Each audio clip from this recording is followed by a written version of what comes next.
the military front has to be a little more exciting.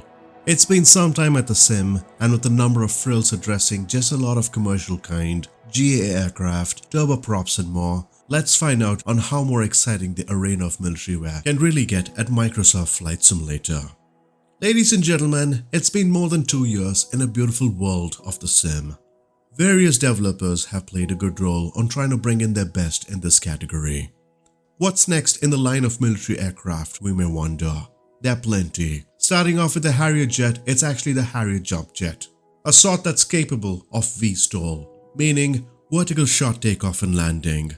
The lot of DC designs have been enthusiastic on military jets, giving us a few good ones.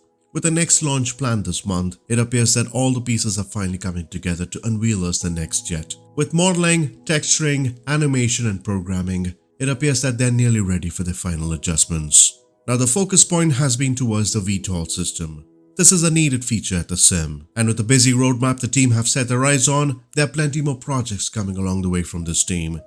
A good looking aircraft, both inside and out, offering us good visuals, which is an upgrade over previous DC design efforts. It's still a mystery on why some jets get retired early, especially in the case of the Nighthawk. While there might be plenty of reasons, the virtual world certainly welcomes a thrill like this one for sure. The Lockheed F-170 Nighthawk is in the works by Aerial Simulations. The original stealth has some learning curve to do, and with the sim not being 100% yet to embrace jets, hopefully we see some action soon with this one. With a popular platform like Microsoft Flight Simulator that offers one of the most detailed experience of the world, there's quite a need for military capabilities, including simulating weapon systems or striking missions. Quite an impressive set of modeling and texturing. The cockpit appears to be well represented with realistic looks and detailed textures. Now the goal is to bring the level of realism that's comparable to the F-18, so don't expect a study level yet on this one. The planned release is just a few weeks from today. It's just the legalities that the team are waiting to get their final approval to add it to the marketplace. Now with the F-35 that's rolled in from the team of India Foxteco, that's really set an impression to us. After the release of the Su-31 and the announcement of the Panavia Tornado, the current trend of the M46 appears to be in beta and planning to be expected to reach us after Sim Update 10. It's a good plan if you ask me, as several changes can take place during Sim updates. Now the M346 surely appears to be in good lines of progress. A good timeline where development began almost 2 years ago, and with the number of projects to focus, the attention wasn't much on this model. With the help of real-world pilots, instructors, engineers, this has benefited the team to a good extent on the aspects which can certainly improve the project. Now 95% of the real-world checklist should be in play. This is planned to be a PC launch first, and Xbox version should follow at the later stage, so that's good news to console users. From the team of CJ Simulations came in a surprise announcement, and the team have been excited to work with this one. The Eurofighter Typhoon appears to be a highly detailed rendition of the actual aircraft that can hopefully give us some great features. A fully functional cockpit that's modeled and coded as close as possible to the real one.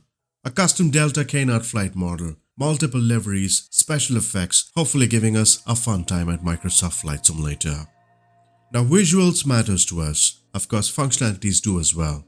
Now this is a good partnership between a couple of studios. Now the goal is to offer the opportunity to fly a realistic rendition of the Eurofighter, a striking jet that hasn't adequately been represented yet in the sim. Not to forget, India Foxteco have been working on their own model of the Eurofighter. We might have a couple of decent renditions of the airplane in the sim, although the version of India Foxteco is likely to be far out in the calendar.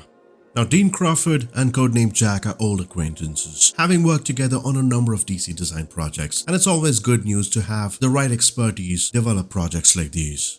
Let's hope for an exciting Eurofighter Typhoon. The team of Azure Poly are set for another range of aircraft, having a large focus on the European Air Forces.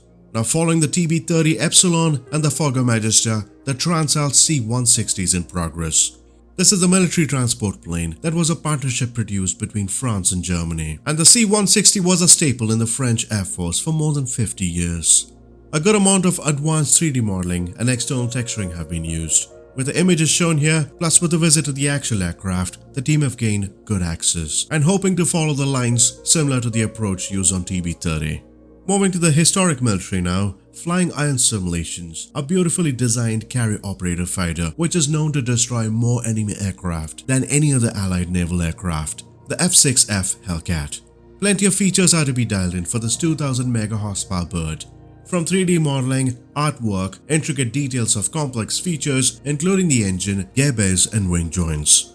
Now we had a good introduction with the Spitfire and the P-38L. The team have placed their best bets to create a detailed replica of the legendary Hellcat. Now this was a dominant carrier fighter in the US Navy towards the end of World War II. That certainly played a key role to defeat the Japanese, getting the place of air superiority.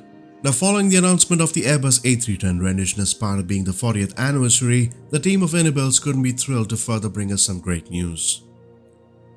They've been working on some high-fidelity renditions of the Curtiss JN4 Jenny.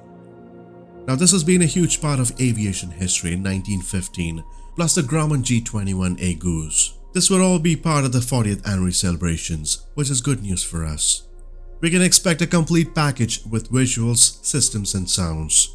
Now the team have had access to the real aircraft throughout the development process, getting more than what they really needed, including sounds. It's a rather huge step for Microsoft to partner with folks like these, hopefully giving us a good picture on what to expect in the future. From the team of Swiss Mill Sim, who spent a number of hours, have finally unveiled the de Havilland Vampire DH100.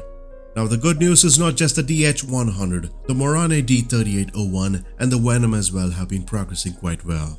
Initially developed for the RAF during World War, now jet propulsion technology was new during those days, after which the Swiss Air Force licensed it for production, building more than 220 units.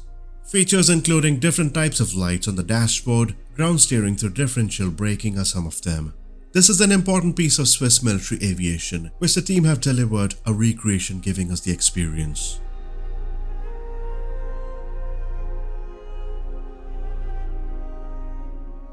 We've seen plenty of add-ons. Let's say, the sim now carries more than 2400 add-ons. That's a hefty number. Plus, not to forget, quite a space to go with our PCs. In the days and months to come, a growing sim like Microsoft Flight Simulator can hopefully engage in every possible way. Do subscribe for more, we have plenty coming. Until next time, take care and happy flying.